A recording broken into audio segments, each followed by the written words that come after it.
Hello students. तो इस video में हम एक नया सब टॉपिक स्टार्ट करने वाले हैं जो है ग्रुप 18 का। ठीक है, ये ग्रुप एक ऐसा ग्रुप है जिसके अंदर सभी जो एलिमेंट है ऐसा बोलते हैं कि वो जो है वो अनरिएक्टिव है और सभी क्या है, गैसेस है। ठीक है, और सबसे मतलब कि आप ऐसा बोल सकते हो कि जो हमने पूरा पीरियोडिक टेबल अभी तक पढ़ा है, जैसे कि 11th में आपने एस ब्लॉक पी ब्लॉक पढ़ा था, इंट्रोडक्शन देखा था, क्लासिफिकेशन ऑफ एलिमेंट्स कैसे क्लासिफाई हुआ एलिमेंट्स का चैप्टर नंबर 3 के अंदर। ठीक है, 11th केमिस्ट्री में कि कैसे एलिमेंट ढूंढे गए, डिस्कवर हुए और डिस्कवर के बाद उनकी प्रॉपर्टीज़, उनकी केमिकल प्रॉपर्टीज़, उनकी फिजिकल प्रॉपर्टीज़ पे उसको कैसे क्लासीफाई किया गया, कौन कौन से साइंटिस्ट आए थे। ठीक है, डॉबिनेर थे, न्यूलैंड थे, बहुत सारे ऐसे साइंटिस्ट थे जिन्होंने क्लासिफिकेशन करने के लिए बहुत सारे थियरीज दी थी लेकिन वो फेल हो गए। ठीक है, उसके बाद जो है वो दमित्री मेंडलीव आए, उन्होंने भी एक अच्छा सा टेबल दे दिया और उनके बेसिस पे ज़्यादा स्टडी हुई और एक मॉडर्न पीरियडिक टेबल जो है वो एक खड़ा हो गया। मतलब कि बहुत सारे साइंटिस्ट लोगों ने ये बनाया था। ठीक है, और वो कैसे बनाया था, ठीक है, वो यहाँ वहाँ पे समझाया है। फिर अलग अलग ग्रुप वाइज क्या प्रॉपर्टीज़ है सबकी, जैसे कि एस ब्लॉक आपने पढ़ा होगा चैप्टर नंबर 10 में। ठीक है, या फिर 9 में, ऐसा कुछ है, 10 है शायद। तो 11th में आपने एस ब्लॉक देखा था, then you proceed to P block, आपने पी ब्लॉक देखा था। लेकिन पी ब्लॉक के अंदर भी आपने कुछ एलिमेंट्स ही पढ़े थे, जैसे कि ग्रुप 13 एंड 14, वो आपने boron family and carbon family आपने पी ब्लॉक के अंदर 11th केमिस्ट्री में पढ़े थे। देन 12th के अंदर आपने मेटलर्जी पढ़ा कि कैसे मेटल्स को एक्सट्रैक्ट करते हैं, बिकॉज मेटल जो है वो एक बहुत बड़ी इंडस्ट्री है और मेटल का यूज़ बहुत ही ज़्यादा होता है। तो मेटलर्जी में आपने देखा कि कैसे मेटल को और में से निकालते हैं, कैसे निकालते हैं। ठीक है, वो भी एक इनऑर्गेनिक का पोर्शन ही है।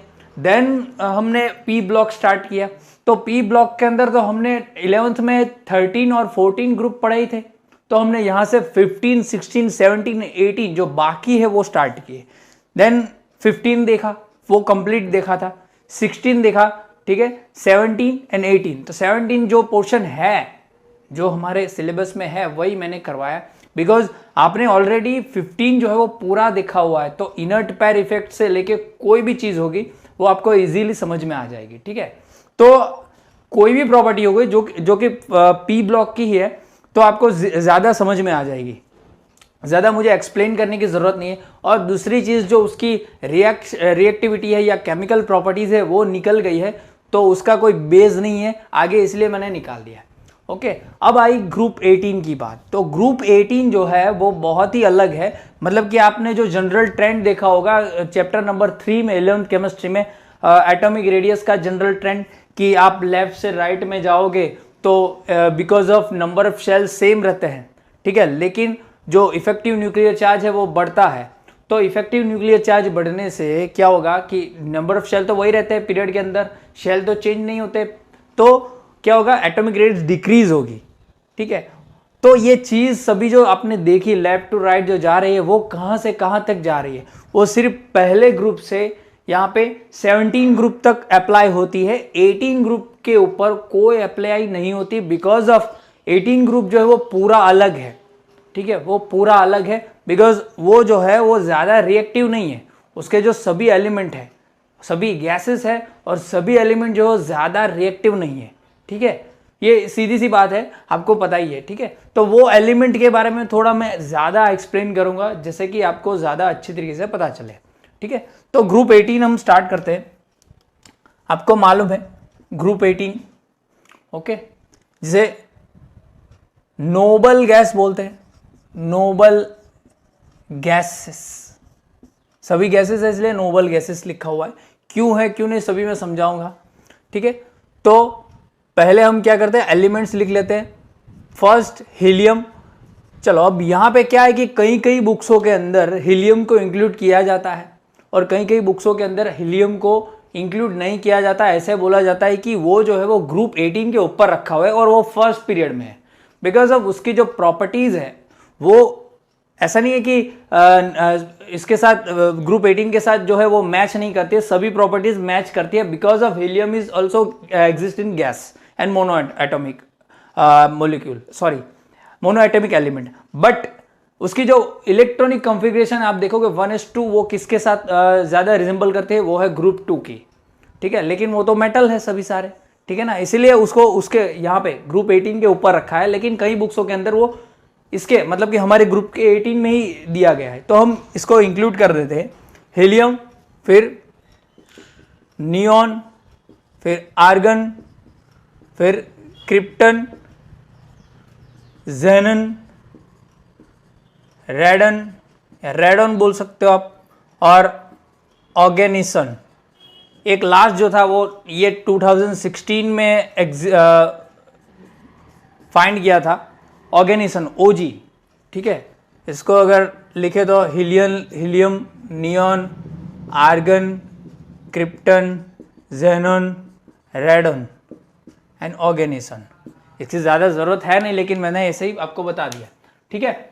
अब अगर पीरियड्स की बात करें तो ये फर्स्ट पीरियड में होगा, ये सेकंड, ठीक है, ये थर्ड,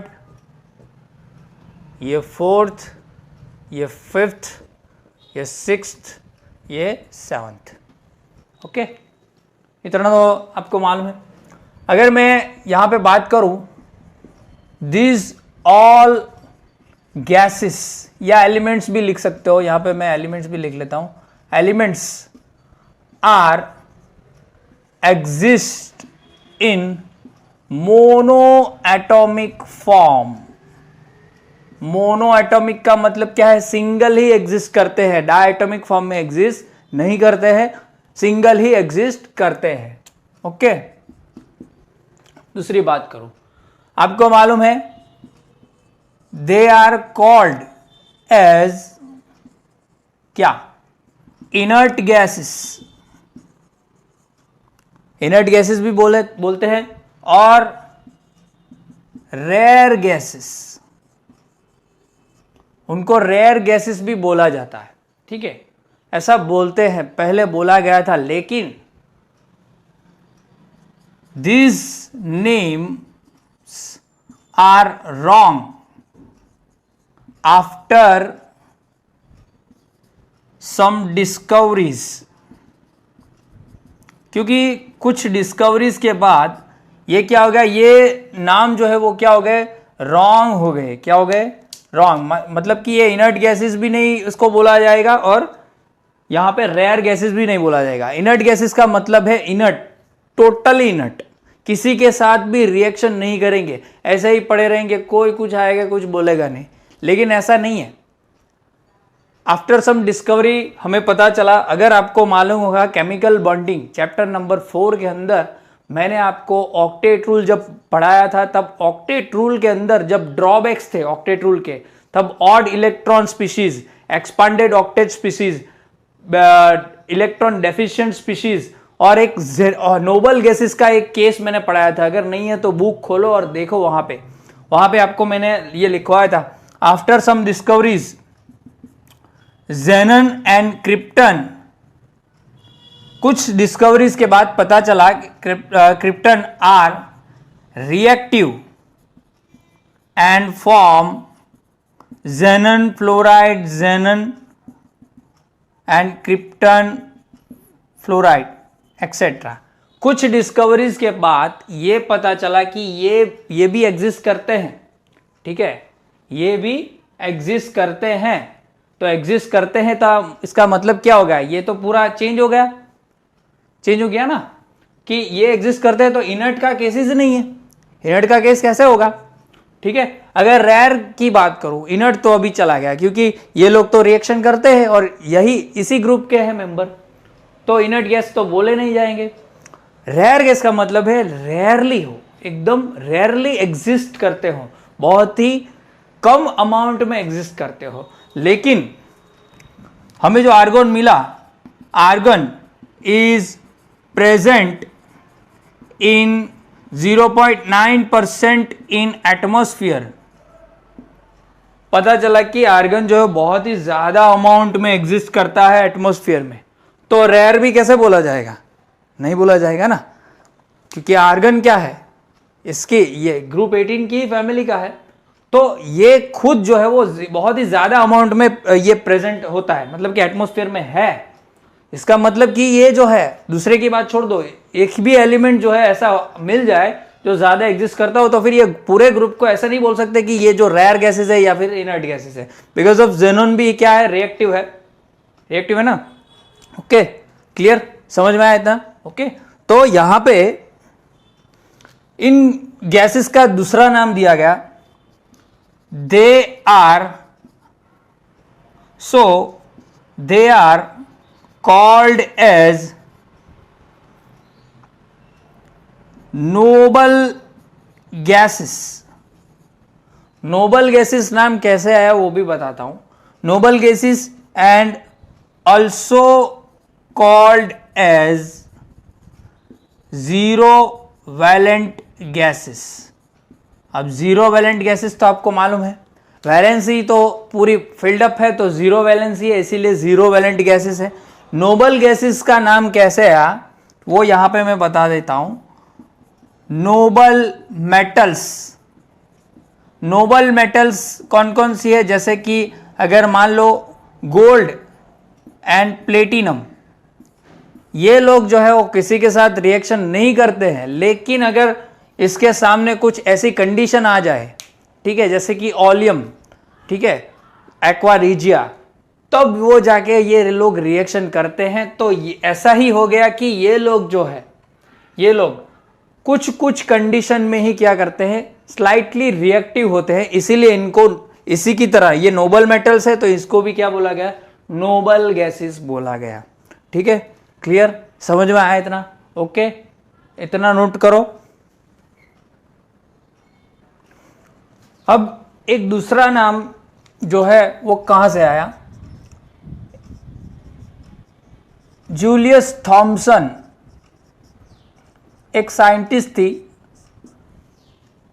उन्होंने क्या बोला था, उन्होंने बोला था after discovery of periodic table, periodic table बन गया था, ठीक है, मॉडर्न पीरियडिक टेबल लिख लेता हूं यहां पे, मॉडर्न पीरियडिक टेबल बन गया था, ठीक है।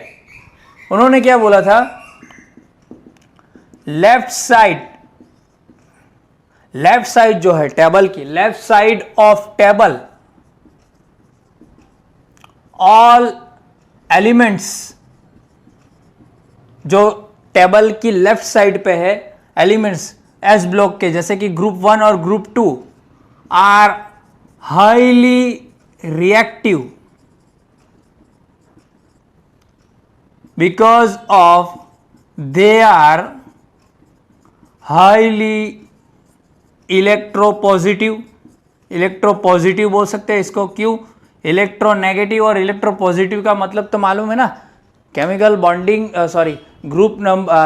चैप्टर नंबर 12 के अंदर कार्बन में जब आपने 11th केमिस्ट्री में पढ़ा था तब मैंने इलेक्ट्रोनेगेटिव और इलेक्ट्रोपॉजिटिव स्पीशी के बारे में बताया था, ठीक है। जब इलेक्ट्रोनेगेटिव स्पीशी जो उस पर ऑर्गेनिक रिएक्शन में बताया था ना कि अटैक करती है इलेक्ट्रोपॉजिटिव पे, ऐसा कुछ बताया था, वैसा ही है इलेक्ट्रोपॉजिटिव, मतलब कि खुद जो है वो इलेक्ट्रॉन दे देना, ठीक है, उसे इलेक्ट्रोपॉजिटिव बोलेंगे।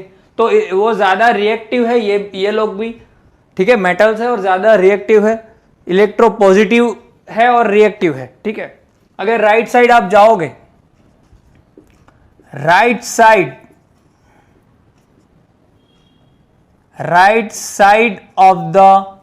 Of table all elements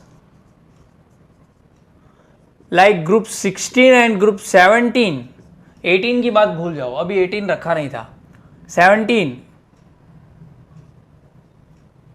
are highly reactive, हाँ वो भी हाईली रिएक्टिव है, ग्रुप 17 भी बहुत ही हाईली रिएक्टिव है, because of they are highly electronegative, हाँ तो इलेक्ट्रोनेगेटिव है, क्यों, इलेक्ट्रॉन एक्सेप्ट करते हैं इसीलिए इलेक्ट्रोनेगेटिव है, ठीक है।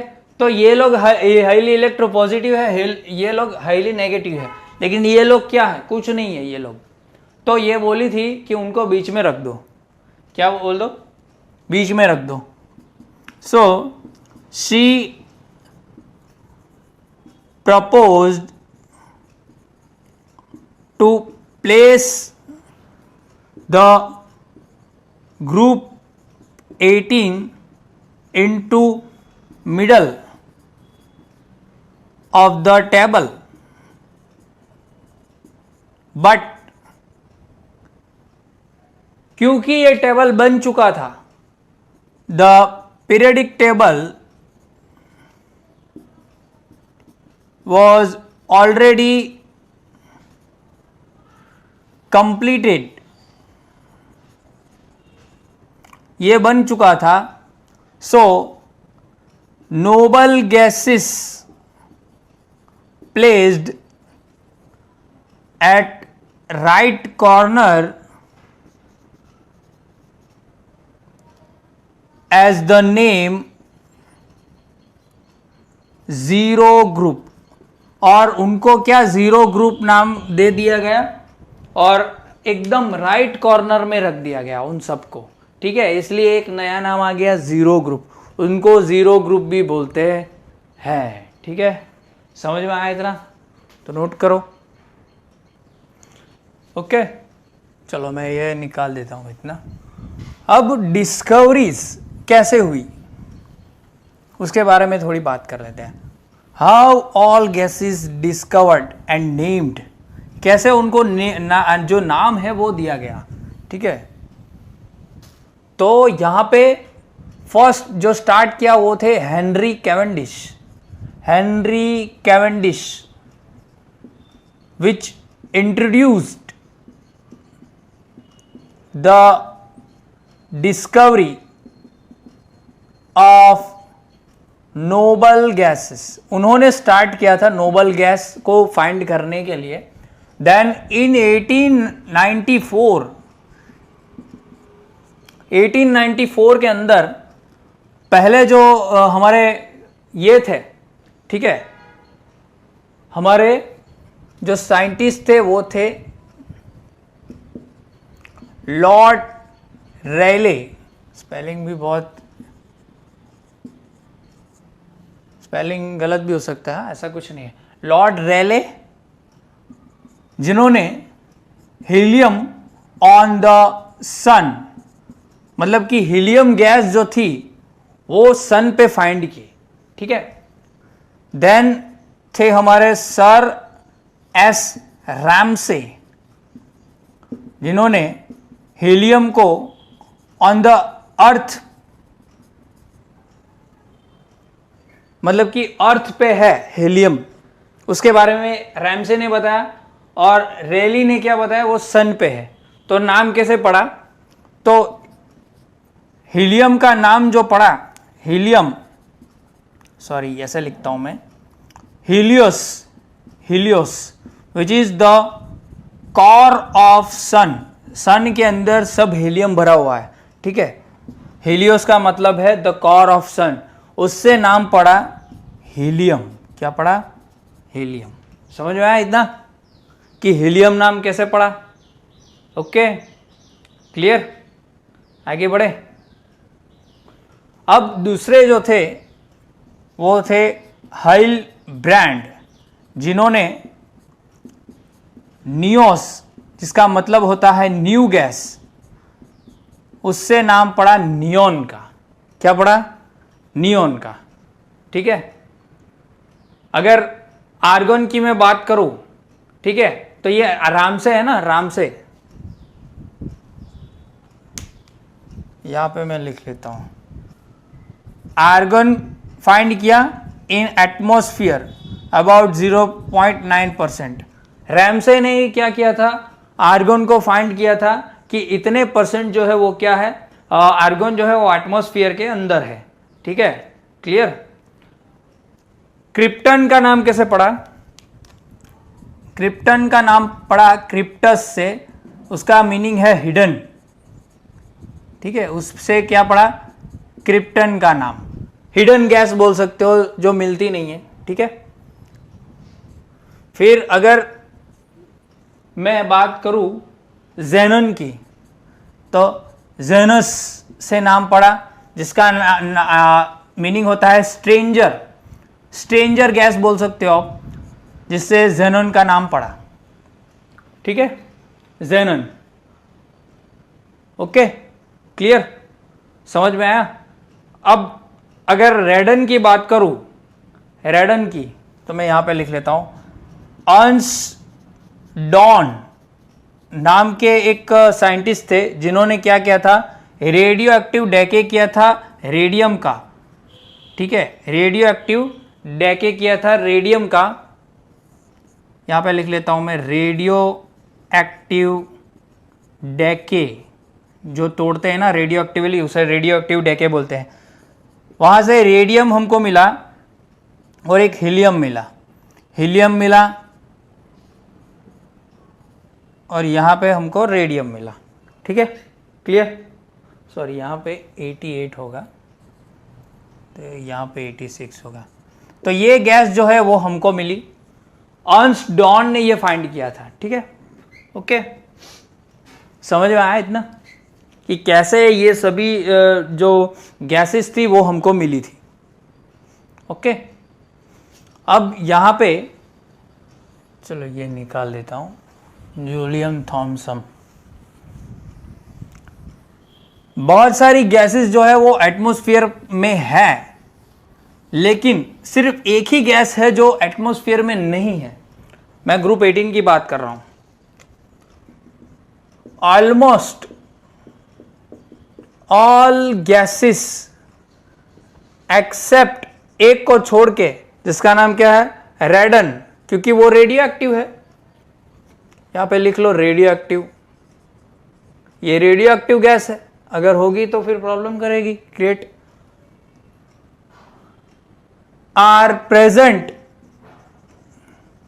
इन स्मॉल अमाउंट, बहुत ही स्मॉल अमाउंट में प्रेजेंट होती है। रेडियो एक्टिव है तो ये तो बन के टूटी जाती है, इसलिए इसकी स्टडी भी ज़्यादा नहीं होती है। ठीक है, ये जो है वो रेडियो एक्टिव है, रेडियो एक्टिव सब्सटेंस है, इसकी हाफ लाइफ बहुत ही कम है, तो जल्दी ज़्यादा एग्जिस्ट नहीं करती है, टूट जाती है, मतलब कि एग्जिस्ट नहीं करती। तो इसका जो स्टडी है इसकी नहीं हो सकती। ठीक है, लेकिन आर्गन जो है, argon is the only noble gas which present in high amount in atmosphere, about 0.9%। सिर्फ आर्गन ही है जो सबसे ज़्यादा हाई अमाउंट में रहती है, और एक रेडन जो है वो हमको एटमॉस्फेयर में नहीं मिलती है। वो रेडियो एक्टिव गैस है, तो जब आप रेडियो एक्टिव डेके करोगे तभी आपको मिलेगी। ठीक है, क्लियर, समझ में आया। तो ये इंट्रोडक्शन था। ठीक है, अभी हम जो देखेंगे वो एटॉमिक और फिजिकल प्रॉपर्टी दिखेंगे। ठीक है, तो ये नोट करो, फिर आगे चलते हैं। तो हम स्टार्ट करते हैं एटॉमिक एंड फिजिकल प्रॉपर्टीज। तो फर्स्ट ऑफ ऑल यहां पे मैं लिख लेता हूं, दे ऑल आर गैसेस, सभी जो है वो गैसेस है। दूसरी बात करूं, they exist as monoatomic, monoatomic form में रहती है। इन मोनोएटॉमिक फॉर्म लिख लो तो भी चलेगा, जिसका Cp/Cv is equal to gamma की वैल्यूज 1.66 आती है। ठीक है, वही मोनोएटॉमिक में एग्जिस्ट करती है। तो इन सभी एलिमेंट की जो गैमा की वैल्यू है वो क्या होगी, 1.66। ठीक है, हीलियम की मैं बात करूं, helium is the only gas which can pass through any substance like paper, rubber, plastics, etc. Helium जो है, अगर मानो कि मैंने यहाँ पे बोतल ली है, ठीक है, तो अगर मान लो कि ये खाली बोतल है तो हीलियम एक ऐसी गैस है जो ये जो प्लास्टिक है उसके थ्रू इसके अंदर चली जा सकती है और यहाँ से अंदर से ही बाहर आ सकती है। ठीक है, तो ऐसा क्यों? किसी भी चीज़ के अंदर जाने के लिए पास थ्रू हो जाएगी। ठीक है, तो ऐसा क्यों? तो आपने देखा होगा बहुत सारी मार्वल मूवीज़ में ऐसा होता है कि बहुत सारे एक्समैन कैरेक्टर भी ऐसे हैं, म्यूटेंट्स, जो पास थ्रू हो जाते हैं। ठीक है, तो ऐसा क्यों? तो ये एक हीलियम गैस है जो रियल में ऐसा है कि कोई दीवार के थ्रू भी जा सकती है वो गैस। ऐसा क्यों? बिकॉज यू ऑल नो कि ये जो है वो मोनो एटॉमिक फॉर्म में रहती है। सबसे छोटी साइज हाइड्रोजन की होती है, लेकिन हाइड्रोजन एग्जिस्ट करता है डायटॉमिक फॉर्म में H2 में, तो ये तो फिर साइज बड़ी हो जाती है। ठीक है, लेकिन ये जो है वो मोनो एटॉमिक फॉर्म में एग्जिस्ट करता है, इसलिए इसकी साइज तो छोटी ही होगी। और दूसरी में बात करूँ तो नॉन रिएक्टिव है, स्मॉल साइज है, इसलिए जितने भी ज़्यादा पार्टिकल होते हैं उनके छेद के अंदर से, उनके जो बीच जो जगह होती है ना, स्पेस, उनके बीच से ये निकल जाती है इसके पार्टिकल, इसीलिए किसी के भी पास थ्रो हो सकती है, किसी भी आप बोल सकते हो सब्सटेंस के अंदर से। ठीक है, इसीलिए हीलियम गैस जो है वो कहीं से भी पास हो सकती है। ये बहुत ही मतलब कि इम्पोर्टेंट चीज़ है, बहुत ही मतलब इम्पोर्टेंट है। ऐसे पूछा भी जा सकता है कि कौन सी नोबल गैस जो है वो पास थ्रू हो सकती है, तो ये हीलियम की बात है। ठीक है, क्लियर? अगर इलेक्ट्रॉनिक कॉन्फ़िगरेशन देखें, ठीक है, यहाँ पे मैं इलेक्ट्रॉनिक कॉन्फ़िगरेशन आपको बता देता हूँ। जनरल इलेक्ट्रॉनिक कॉन्फ़िगरेशन तो आपको मालूम है, जनरल इलेक्ट्रॉनिक कॉन्फ़िगरेशन है NH2 NP6। ठीक है, कंप्लीट होगा इनका इलेक्ट्रॉनिक कॉन्फ़िगरेशन, तो ये फर्स्ट में 1s2 होगा, सेकंड में 2s2 2p6, इसमें 3s2 3p6, इसमें क्या होगा?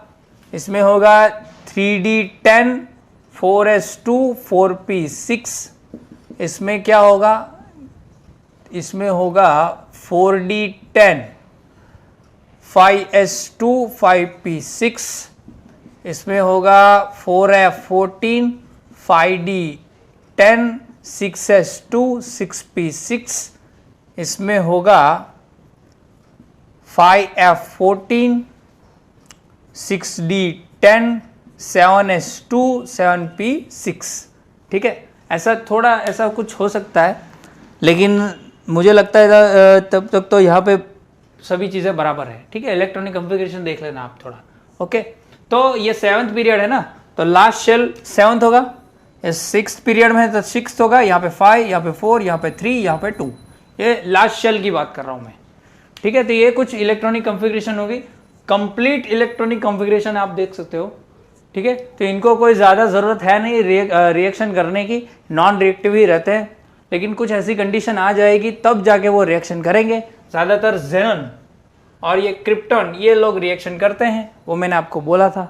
ठीक है, अगर अब यहाँ पे एटॉमिक रेडियस की बात करो, एटॉमिक रेडियस, तो यू ऑल नो कि हमने चैप्टर नंबर 3 में पढ़ा था कि इन्हीं के अंदर वैंडरवाल्स रेडियस होती है, वो लोग कुछ रिएक्शन करते नहीं है, तो कोवेलेंट रेडियस तो आती नहीं है। ठीक है, या फिर आयनिक रेडियस का तो कोई नाम ही नहीं है, तो फिर कौन सी रेडियस होगी? It is a one type of der Waals radius. तो यहाँ पे कौन सी रेडियस होगी? वैंडरवाल्स। तो यहाँ पे लिख लो वैंडरवाल रेडियस होती है। ठीक है, ये ए है। ओके, अगर आप देखोगे तो मैंने आपको बोला कि लेफ्ट टू राइट का फंडा जो है, लेफ्ट टू राइट का फंडा वो सिर्फ ग्रुप 17 तक चलता है, लेकिन ग्रुप 18 जो है, ग्रुप 18 G18, बिकॉज यहां पे मैं ऐसे ही लिख लेता हूं, because off fully filled electronic configuration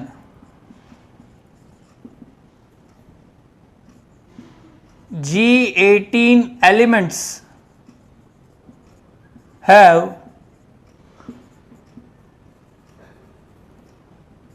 bigger atomic radius. That means अगर मैं G18 एटॉमिक रेडियस की बात करूं तो वो ज़्यादा होगी G17 से, ठीक है, G17 से क्या होगी, ज़्यादा होगी। समझ में आए? Okay, clear. तो यहाँ पे आप लिख सकते हो ये नियॉन है, तो नियॉन की जो है वो ज़्यादा होगी क्लोरीन से, सॉरी फ्लोरीन से होगी ना, सेकेंड पीरियड में ना, हाँ फ्लोरीन से, ठीक है। वैसे उल्टा होता था, हमने देखा था कि जैसे जैसे आप ऐसे जाओगे तो इफेक्टिव न्यूक्लियर चार्ज क्या होता है, बढ़ता है, तो एटॉमिक रेडियस डिक्रीज होती है। लेकिन इस केस में फुल इलेक्ट्रॉनिक कन्फिगरेशन है, फुल्ली फिल्ड, तो पूरा फंडा चेंज हो जाएगा, ठीक है। अगर हम टॉप टू बॉटम जाएं, टॉप टू बॉटम, तो क्या होगा, increase in number of shell, number of shell बहुत ही ज़्यादा बढ़ेंगे, ठीक है।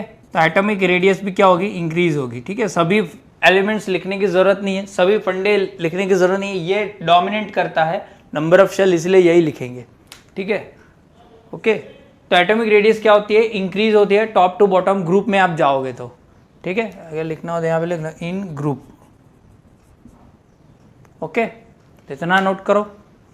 फिर हम चलते हैं दूसरी प्रॉपर्टीज पे, जो है electron gain enthalpy and melting point and boiling point, ठीक है। आयनाइजेशन एंथैल्पी देख लेंगे पहले, सॉरी, उसके बाद इलेक्ट्रॉन गेन एंथैल्पी देखें। तो सेकंड जो है वो है ionization enthalpy,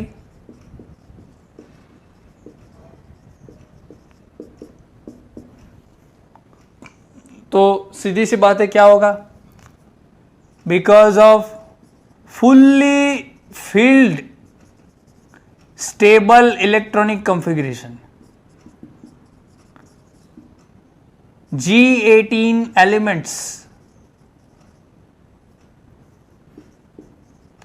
have highest electronic highest ionization enthalpy, क्या होगी, आयनाइजेशन एंथैल्पी बहुत ही हाई होगी, ठीक है। इन ग्रुप, अगर मैं यहाँ पे बात करूँ तो ग्रुप 18 की जो आयनाइजेशन एंथैल्पी है वो इनसे भी क्या होगी, ज़्यादा होगी, तो सही बात है, ठीक है।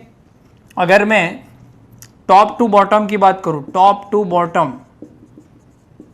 इन अ ग्रुप क्या होगा, with increase of atomic radius ionisation enthalpy क्या होगी, डिक्रीज होगी, ठीक है। समझ में आया, इतना डिक्रीज हो जाएगी, इतना ही आपको समझना है, ठीक है। अगर इलेक्ट्रॉन गेन एंथैल्पी की बात करूं तो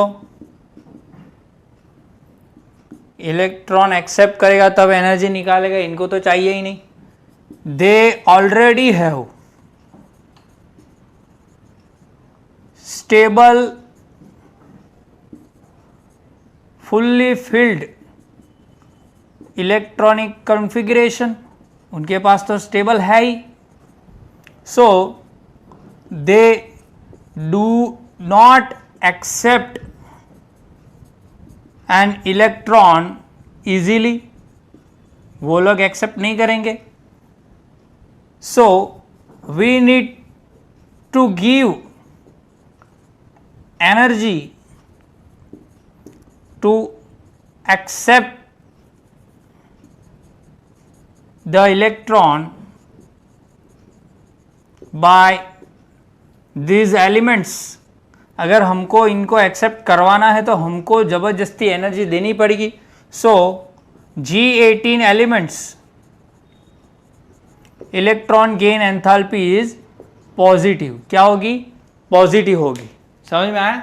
G18 ग्रुप एलिमेंट्स जो है उनकी एंथैल्पी जो है इलेक्ट्रॉन गेन एंथैल्पी वो क्या होगी, पॉजिटिव होगी। वो लोग इलेक्ट्रॉन एक्सेप्ट नहीं करेंगे, उनको चाहिए ही नहीं, हमको ज़बरदस्ती देना पड़ेगा, हमको एनर्जी देनी पड़ेगी, तो सिस्टम के अंदर एनर्जी जाएगी। तो ये तो एंडोथर्मिक रिएक्शन हो गई, और एंडोथर्मिक रिएक्शन के लिए क्या होती है, इलेक्ट्रॉन गेन एंथैल्पी पॉजिटिव होती है।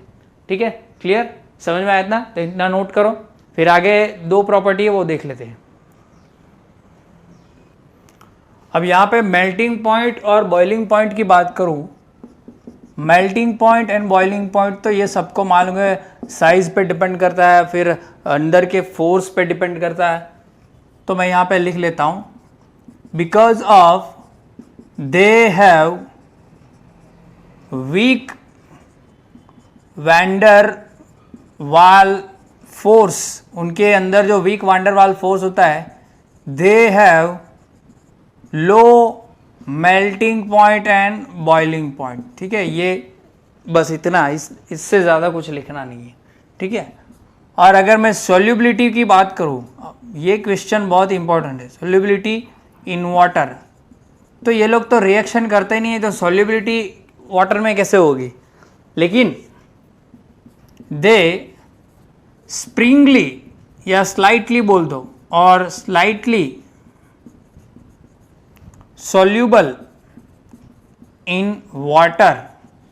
कैसे, लेकिन रिएक्शन तो करते नहीं है, तो फिर वाटर में सॉल्यूबल कैसे हो गए, क्योंकि वाटर तो पोलर है और ये लोग तो पोलर भी नहीं है, नॉन पोलर कुछ है ही नहीं, तो फिर ये लोग रिएक्शन कैसे करेंगे, ये तो नॉन पोलर है ना, तो ये लोग रिएक्शन कैसे करेंगे। Water is a polar solvent, polar के अंदर पोलर सॉल्वेंट ही क्या होता है, सॉल्यूबल होता है ना। लाइक वाइज मतलब कि लाइक के अंदर सॉल्यूबल इन लाइक, मतलब कि पोलर पोलर के अंदर होता है, नॉन पोलर नॉन पोलर के अंदर। लेकिन ऐसा कैसे होता है, तो मैंने आपको पहले 11th केमिस्ट्री में पढ़ाया था, अगर आपको याद होगा, स्टेट्स ऑफ मैटर पढ़ाया था आपको मैंने, चैप्टर नंबर 5। तो स्टेट्स ऑफ मैटर में मैंने आपको लंडन फोर्सेस के बारे में बताया था, जिसके अंदर पोलैरिटी शो होती है। अगर एक जो है, एक मानो कि आपका दोस्त है वो बिगड़ा हुआ है और आप अच्छे हो, तो वो अपनी जो खुद बिगड़ा हुआ है तो अपनी आदतों से आपको भी बिगाड़ देगा। वैसे ही यहाँ पे भी हो रहा है। यहाँ पे क्या हो रहा है, अगर मान लो कि ऑक्सीजन और ये हाइड्रोजन, इस पे पॉजिटिव चार्ज, इस पे पार्शियल पॉजिटिव चार्ज, इस पे ये दोनों का मतलब कि 2 नेगेटिव चार्ज होगा, इसका और इसका। ठीक है, तो यहाँ पे ये हीलियम जो है, हीलियम ये इसका मान लो कि ये क्या है, एटम है। अब because of this negative charge ये क्या करेगा, स्लाइटली यहाँ ये जो इसका जो न्यूक्लियस है वो स्लाइटली इसको पोलराइज करेगा और ये थोड़ा सा क्या हो जाएगा, पोलराइज हो जाएगा। ठीक है, इसलिए यहाँ पे क्या आ जाएगा, यहाँ पे भी क्या आ जाएगा, पोल्स आ जाएंगे पॉजिटिव या नेगेटिव के। ठीक है, आ जाएंगे, और यहाँ पे जो कुछ बॉन्ड बनेगा इसे क्या बोलते हैं, dipole induced dipole, dipole induced dipole. ठीक है, ये स्टेट्स ऑफ मैटर में मैंने आपको बताया था, वैंडर वाल्स फोर्स ये एक जात का मतलब कि एक टाइप का वैंडर वाल्स फोर्स ही है, तो आप देख लेना। ठीक है, ये ठीक है, मतलब कि जितनी साइज बड़ी होगी, अभी तो हीलियम तो छोटा है, लेकिन जितनी साइज बड़ी होगी उतनी पोलराइजेशन ज्यादा होगी। डाइपोल कैसे क्रिएट होता है, पोलराइजेशन से। ठीक है, जितना एनायन बड़ा उतना उसका पोलराइजेशन भी बड़ा, अगर जितना कैटायन छोटा उतना वो ज्यादा पोलराइज करेगा सामने वाले को, वो मैंने बताया था। ऐसे ही यहाँ पे भी पोलराइजेशन हो रहा है, डाइपोल इंड्यूस्ड डाइपोल। ये इंड्यूस का मतलब है ये डाइपोल ये है, लेकिन ये इंड्यूस कर रहा है इसको, और ये डाइपोल मोमेंट हो रही है। समझ में आ रहा है, डाइपोल इंड्यूस डाइपोल मोमेंट हो रही है यहाँ पे, इसीलिए ये बॉन्ड बन रहा है, इसीलिए ये स्लाइटली सॉल्यूबल है। लेकिन हीलियम से नीचे आप जैसे जाओगे तो साइज बढ़ती रहेगी, जितनी साइज ज्यादा होगी उतना पोलराइजेशन ज्यादा होगा। ठीक है, तो यहां पे मैं लिख सकता हूं कि solubility of noble gases in water increase होगी। पहले हीलियम, उसके बाद नियॉन, फिर आर्गन, फिर क्रिप्टन, फिर जेडन, फिर रेडन। रेडन की बात छोड़ दो क्योंकि रेडन जो है वो रेडियो एक्टिव है, तो उसकी ज़्यादा स्टडी नहीं हो सकती, लेकिन ऐसा कुछ होगा। वैसे तो जेनन भी जो है वो स्लाइटली सोल्यूबल है, लेकिन इसकी कंपेयर में ज़्यादा होगा, बिकॉज ऑफ यहाँ पे पोलराइजेशन ज़्यादा होगा। ठीक है, समझ में आया? ओके, तो यहाँ पे मैंने आपको एटॉमिक और फिजिकल प्रॉपर्टीज कंप्लीट करवा दी। आगे एक लास्ट वीडियो आएगा, उसके अंदर लास्ट टॉपिक देख लेंगे। ठीक है।